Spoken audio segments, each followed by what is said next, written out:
Assalamualaikum warahmatullahi wabarakatuh. Hari ini di pertemuan yang kedua, saya akan menjelaskan materi tentang OTK, Humas, dan Keprotokolan kelas 11. Sebelumnya, materi ini telah disampaikan oleh Bapak Muhammad Setiawan pada pertemuan pertama. Di pertemuan yang kedua, yang menjelaskan materi adalah saya, Ibu Ayu Laeli. Sebelum masuk ke materi, marilah kita mengucapkan secara bersama-sama visi SMK Wahidah SIM Surabaya. Mari kita ucapkan secara bersama-sama. Visi SMK Wahidah SIM Surabaya. Unggul, cerdas, mandiri, berhaluan, ahlus sunnah wal jamaah. Semoga visi ini kalian hafalkan dan diingat terus karena kalian juga merupakan bagian dari keluarga besar SMK Wahidah SIM Surabaya. Baik, hari ini saya akan menjelaskan materi OTK Humas dan Keprotokolan kelas 11. Sebelumnya, materi ini telah dijelaskan oleh Bapak Muhammad Setiawan mengenai pengertian humas dan lain-lain. Hari ini saya akan menambahkan materi tambahan untuk KD 3.1. Nah, untuk materi yang dipelajari di semester gasal ini kemarin sudah dijelaskan oleh Pak Awan pada pertemuan yang pertama. Untuk materi yang dipelajari di semester genap, ada pengetahuan dan keterampilan. Untuk semester genap nanti, kalian akan mempelajari tentang KD 3.6, yaitu menerapkan komunikasi efektif kehumasan. KD 3.7 menerapkan penyusunan pesan bidang kehumasan. KD 3.8 menganalisis media komunikasi humas. KD 3.9 menerapkan pembuatan profil organisasi. KD 3.10 menerapkan perencanaan program kehumasan. Lanjut ke keterampilan, yaitu ada KD 4.6 melakukan komunikasi efektif kehumasan. KD 4.7 menyusun pesan bidang kehumasan. KD 4.8 memilih media komunikasi humas. KD 4.9 membuat profil organisasi. KD 4.10 menyusun rencana program kehumasan. Dan untuk selanjutnya yaitu tentang penilaian OTK Humas dan Keprotokolan. Penilaiannya sama seperti tahun-tahun sebelumnya, ada nilai, pengetahuan, dan keterampilan. Untuk pengetahuan diambil dari nilai tugas, PH atau penilaian harian, PHB Gasal genap, PAS Gasal, dan PAT genap. Sedangkan untuk nilai keterampilan ada nilai proyek, produk, portofolio, dan praktik. Nah, selanjutnya yaitu ada tambahan materi yang harus kalian catat di KD 3.1, yaitu memahami ruang lingkup kehumasan. Dicatat yang rapi di buku tulis OTK Humas. Nah, materi tambahannya bagaimana? Materi yang akan dibahas hari ini yaitu tentang ruang lingkup kehumasan. Ruang lingkup kehumasan dibagi menjadi dua. Ada ruang lingkup ini hubungan publik internal atau internal public relation. Yang kedua, ada ruang lingkup hubungan publik eksternal atau external public relation. Nah, untuk mata pelajaran kehumasan ini banyak istilah-istilah asing atau menggunakan bahasa Inggris. Jadi kalian harus tahu artinya dan harus mempelajari istilah-istilah asing tersebut. Nah, untuk ruang lingkup humas internal itu apa sih? Ruang lingkup humas internal adalah orang-orang yang merupakan bagian dari suatu instansi atau perusahaan tertentu. Maksudnya, orang-orang yang ada di bagian dalam sebuah perusahaan. Internal itu kan dalam. Nah, jadi orang-orang yang ada di bagian dalam perusahaan itu sangat berperan penting bagi kemajuan perusahaan. Meliputi yang pertama ada employee relation, yaitu hubungan dengan para pekerja. Maksudnya seperti apa? Maksudnya seorang atasan harus memiliki hubungan yang baik pada para pekerja atau seluruh karyawan. Bagaimana cara membuat hubungan baik tersebut? Caranya yaitu dengan berlaku adil. Sebagai pimpinan atau atasan harus berlaku adil kepada para pegawai tanpa memandang status, kedudukan, ataupun jabatan. Kenapa harus adil? Agar pegawai tersebut dapat bekerja secara nyaman, tenang, demi kemajuan suatu perusahaan. Jadi kalau ada karyawan yang bekerja di sebuah perusahaan itu pimpinan harus adil dan membuat karyawan senyaman mungkin agar pegawai itu leluasa untuk mengembangkan ide dan tenaganya demi memajukan suatu perusahaan tersebut. Jadi kalau misalnya ada beberapa karyawan yang tidak merasa nyaman di lingkungan pekerjaan, nah otomatis akan berimbas pada kinerjanya di perusahaan tersebut. Kalau kinerja karyawan itu turun atau lemah, maka otomatis berimbas pada kegiatan atau kemajuan perusahaan. Semakin perusahaan itu berkembang dengan pesat, dikenal oleh masyarakat luas, pasti memiliki seorang pimpinan yang baik pula. Lanjut ke yang kedua, ruang lingkup internal yang kedua contohnya yaitu adanya stockholder relation, yaitu hubungan dengan para pemegang saham. Maksudnya gimana? Nah, setiap perusahaan atau organisasi pasti memiliki seorang pemegang saham. Saham itu apa sih? Saham itu adalah modal atau kekayaan yang dimiliki oleh sebuah perusahaan.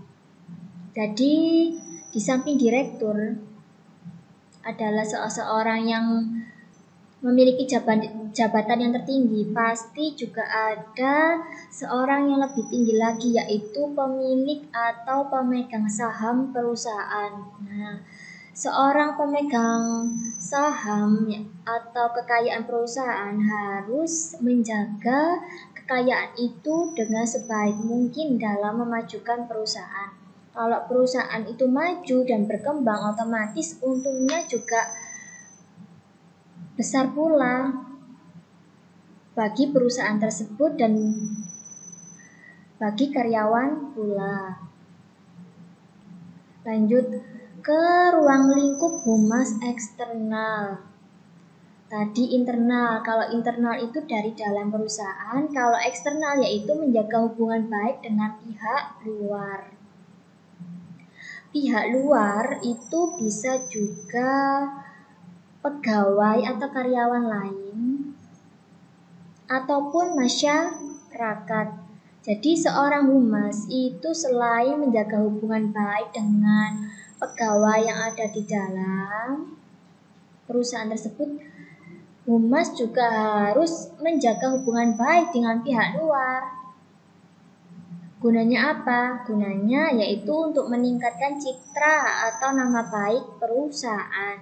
Kalau citra perusahaan itu baik, otomatis perusahaan tersebut dapat dikenal dan juga masyarakat itu percaya dengan perusahaan tersebut atau organisasi tersebut. Selain menjaga hubungan baik dengan perusahaan lain atau pegawai lain, humas juga harus menjaga hubungan baik dengan pemerintah juga. Soalnya humas itu selalu berhubungan dengan pemerintah, khususnya untuk melakukan perizinan pendirian usaha. Nah, otomatis pasti harus memiliki kerjasama dan harus mendapatkan izin dari pemerintah. Ruang lingkup hubungan masyarakat eksternal meliputi yang pertama adanya press relation. Press relation itu kegiatannya meliputi apa? Yang pertama ada press release. Press release itu maksudnya apa? Press release itu kegiatan berupa meluncurkan atau menyiarkan sebuah produk yang dimiliki oleh perusahaan kepada halayak atau masyarakat. Gunanya apa? Agar produk tersebut dapat dikenal oleh masyarakat. Cara memperkenalkannya bagaimana? Cara memperkenalkannya bisa melalui promosi. Promosi bisa melalui iklan di media TV, iklan melalui media cetak, atau menyebarkan brosur, membuat poster, mengiklankan di radio, dan lain-lain agar masyarakat itu mengenal produk yang dimiliki perusahaan.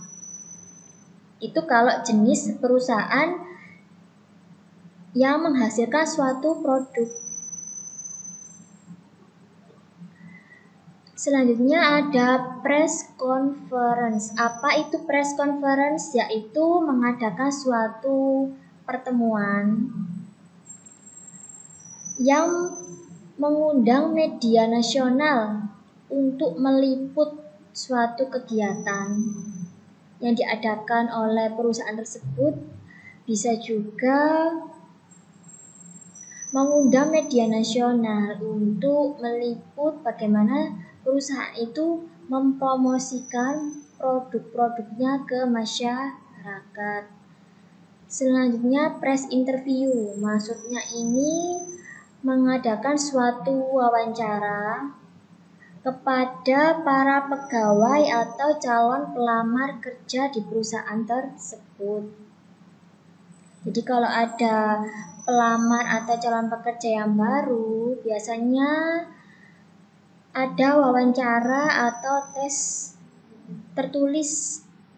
Gunanya apa? Untuk mengetahui latar belakang calon pelamar tersebut sebelum diterima untuk bekerja di perusahaan tersebut.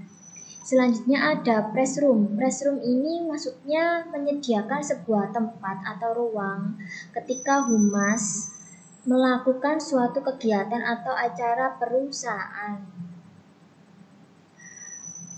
Press reception. Apa itu press reception? Press reception itu adalah sebuah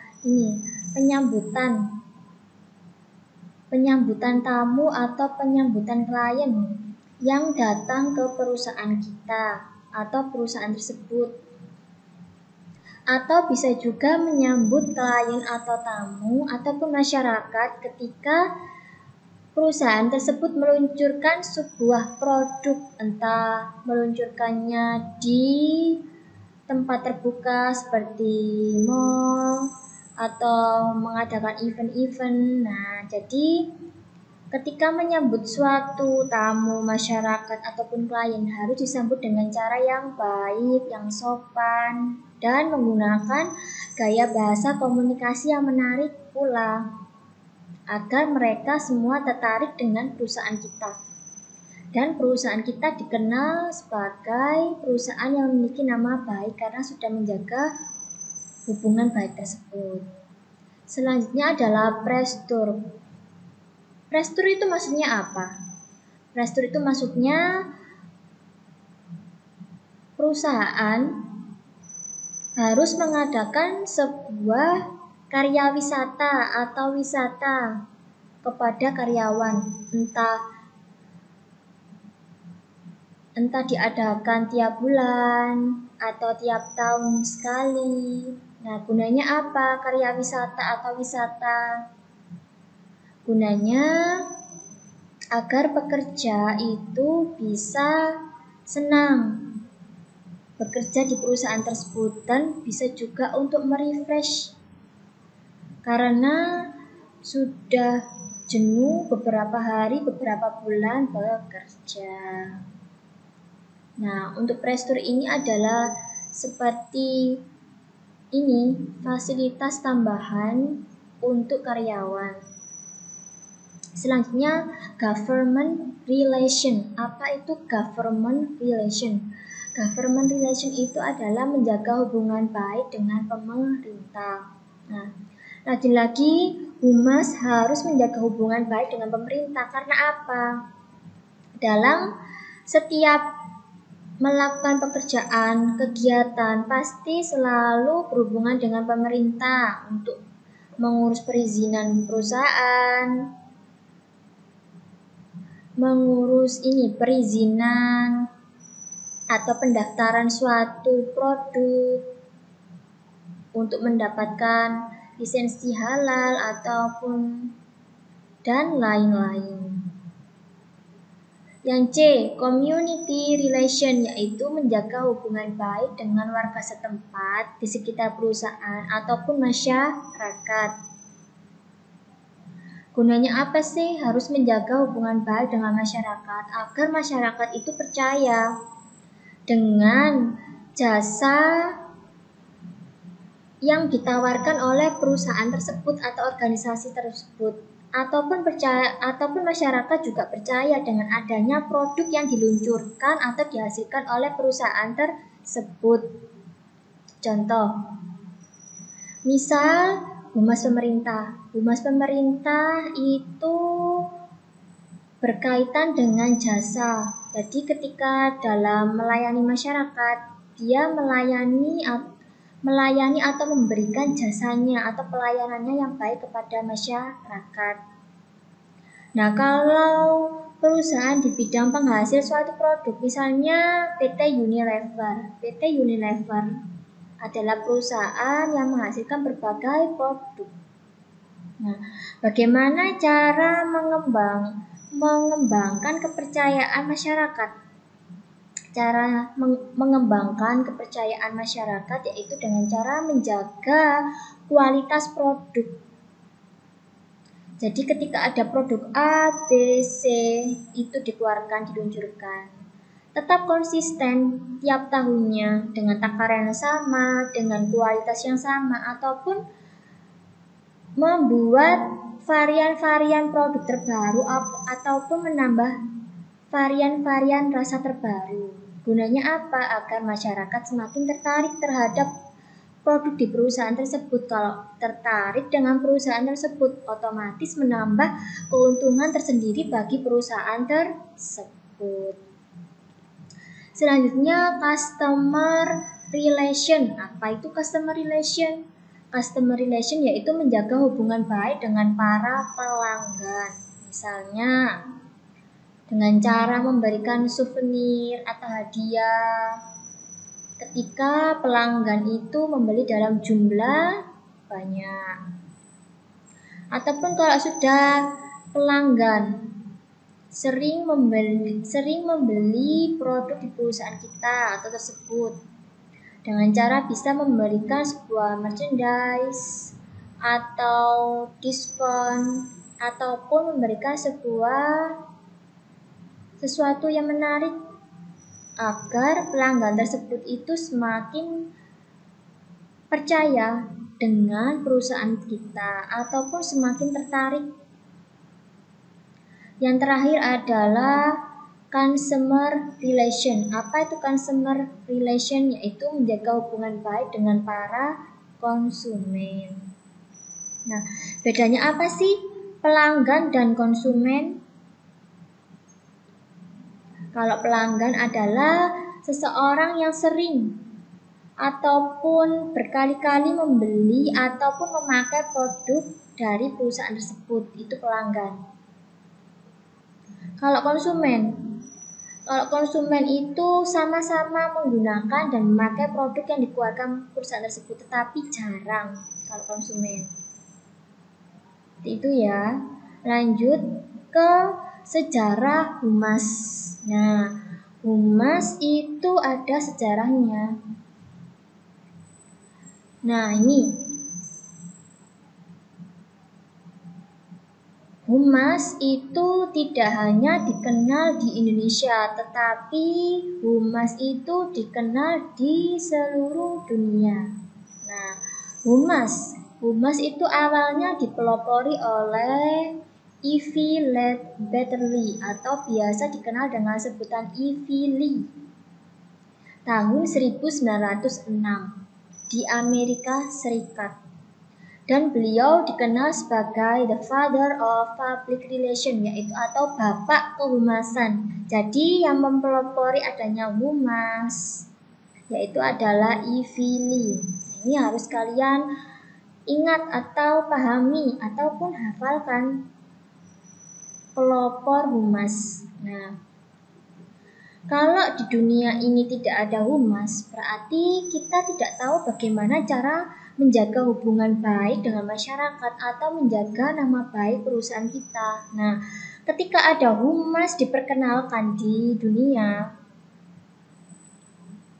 otomatis kita menjadi tahu bagaimana cara menjaga hubungan baik dengan masyarakat, menjaga citra atau nama baik perusahaan kita. Nah, itu manfaatnya humas.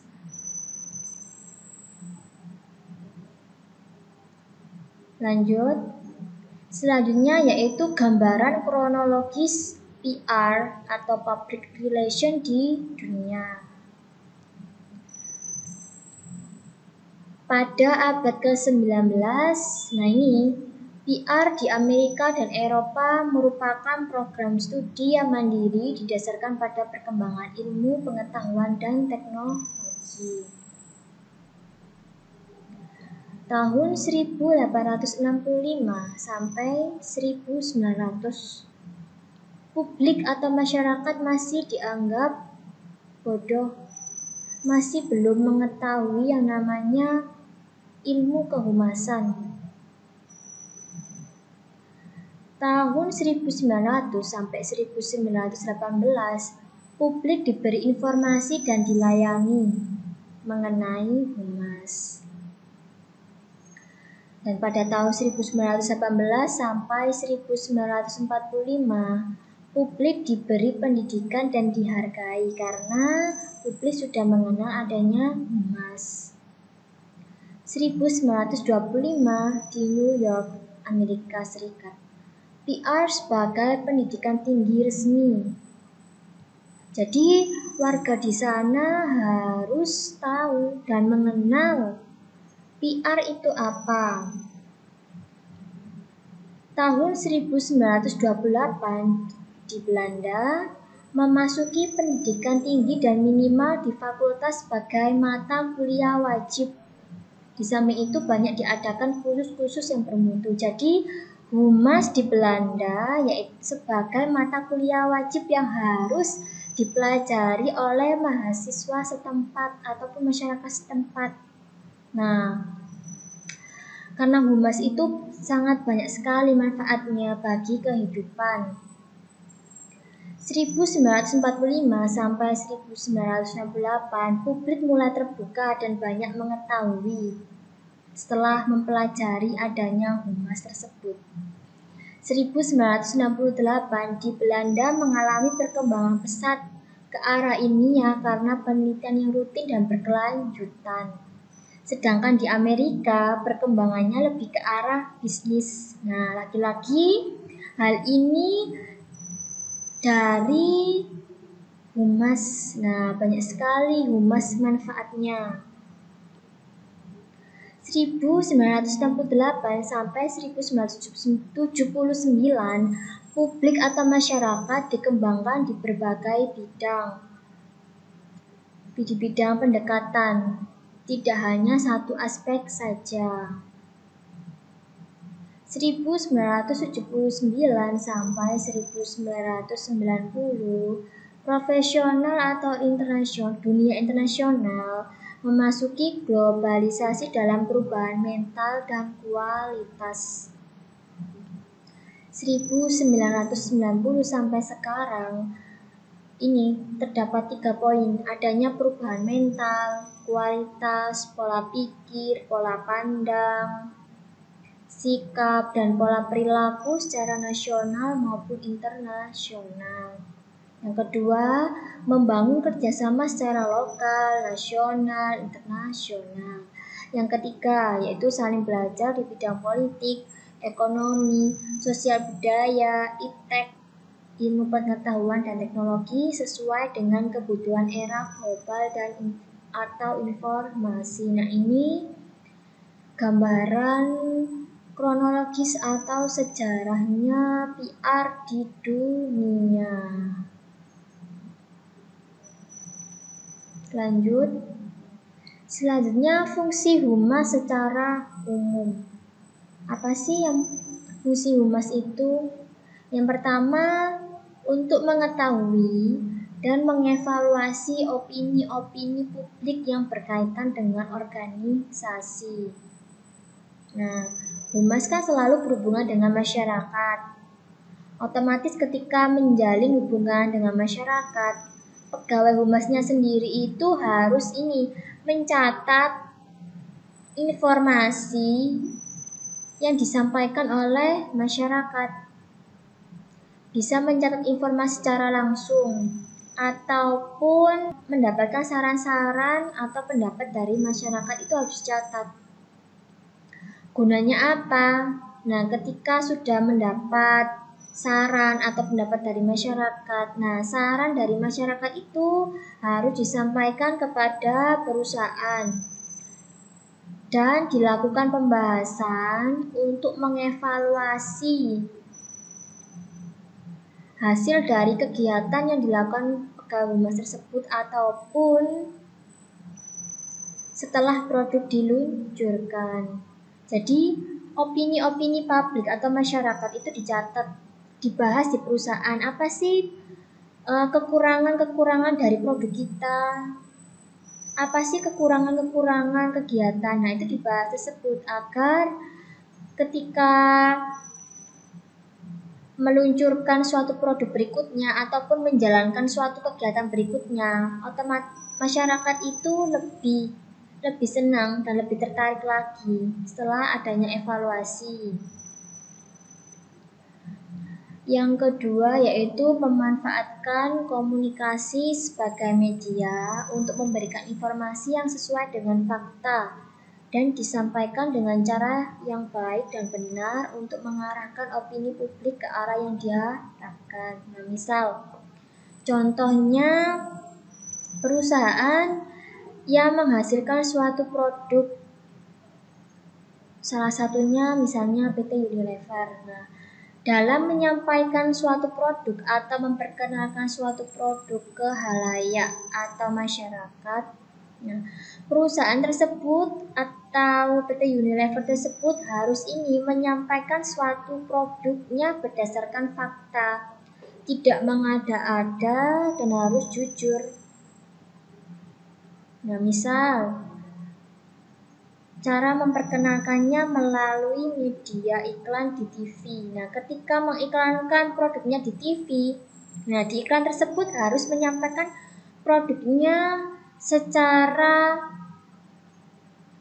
jelas, secara nyata, bagaimana gambaran produknya. Jangan sampai ketika masyarakat itu ketika membeli terus menggunakan produk, nah produknya itu tidak sesuai dengan apa yang dibicarakan. Nah, kalau tidak sesuai dengan apa yang dibicarakan, otomatis imbasnya kepada perusahaan. Perusahaan bisa dikenal dengan perusahaan yang buruk karena menjelaskan suatu produk yang tidak sesuai fakta, ataupun masyarakat sudah tidak akan tertarik lagi dengan perusahaan tersebut.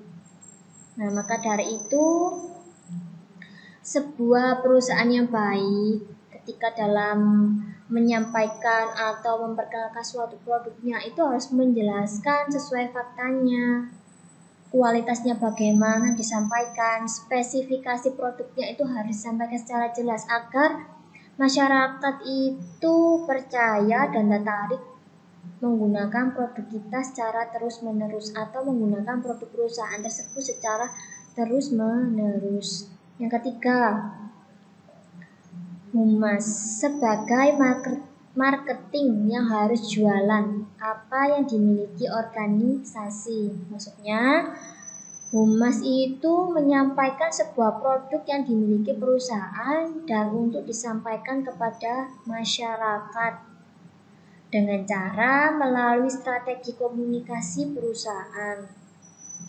Nah, strategi komunikasi perusahaan itu bisa saja menggunakan media komunikasi. Nah, media komunikasi humasnya itu seperti apa? Bisa melalui iklan di TV, iklan di media cetak atau koran ataupun majalah, ataupun bisa melalui brosur, pemasangan baliho.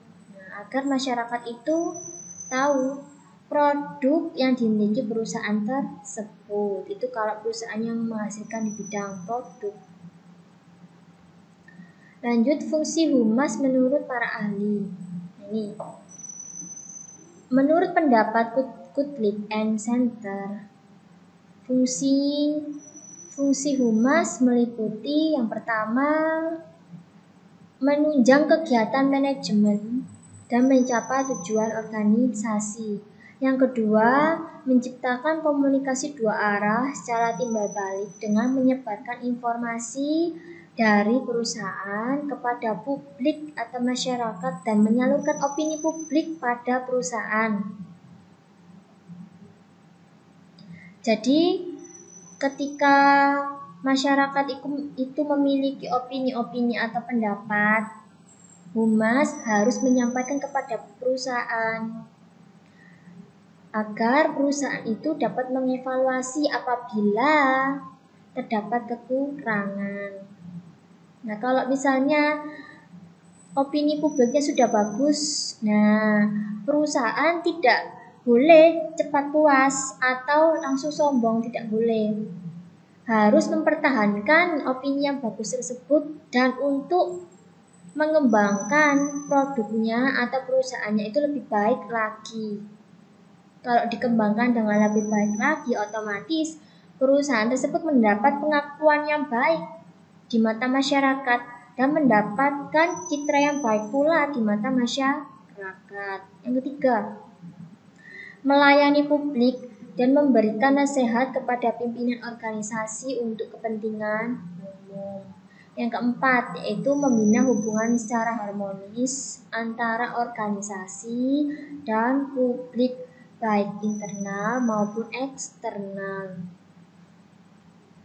Selanjutnya, manfaat humas ada 5. Yang pertama, manajemen krisis. Nah, tim humas itu adalah sebuah tim yang dapat menyelesaikan krisis atau masalah yang terjadi dengan serangkaian persiapan dan kesiapan tersendiri. Jadi, seorang yang memiliki ilmu di bidang humas pasti bisa menyelesaikan krisis atau masalah ketika sudah melakukan kegiatan atau ketika melakukan kegiatan. Yang kedua, penerbitan desktop. Nah, ini biasanya perusahaan memiliki bagian internal relation atau pegawai khusus untuk mengurusi data-data yang ada di dalam komputer atau sistem. Yang ketiga, identitas perusahaan. Nah, ini bagian humas adalah bagian yang bertanggung jawab untuk menciptakan dan memelihara identitas atau nama baik perusahaan. Nah, ini humas itu sangat berperan penting bagi perusahaan. Kalau tidak ada humas, mana mungkin perusahaan atau organisasi tersebut itu dikenal oleh masyarakat. Nah, itu humas, perannya humas seperti itu. Yang keempat, hubungan parlementer. Yaitu humas harus menjaga hubungan baik dengan pihak pemerintah dan anggota parlementer. Yang terakhir, PR finansial atau public relation finansial. Itu perusahaan memerlukan tim PR atau public relation yang melakukan kegiatan-kegiatan PR di seputar peristiwa keuangan atau bisnis dalam rangka mendukung rencana perusahaan kliennya untuk memasuki bursa saham atau dalam rangka mendukung peluncuran laporan keuangan tahunan. Sekian penjelasan materi hari ini. Semoga bermanfaat bagi kalian semua. Jangan lupa dipelajari agar tidak lupa dan bisa mengerti tentang apa itu humas. Jangan lupa dicatat di buku tulis khusus OTK, humas, dan keprotokolan. Jangan dicampur dengan buku mata pelajaran yang lain. Sekian dari saya. Wassalamualaikum warahmatullahi wabarakatuh.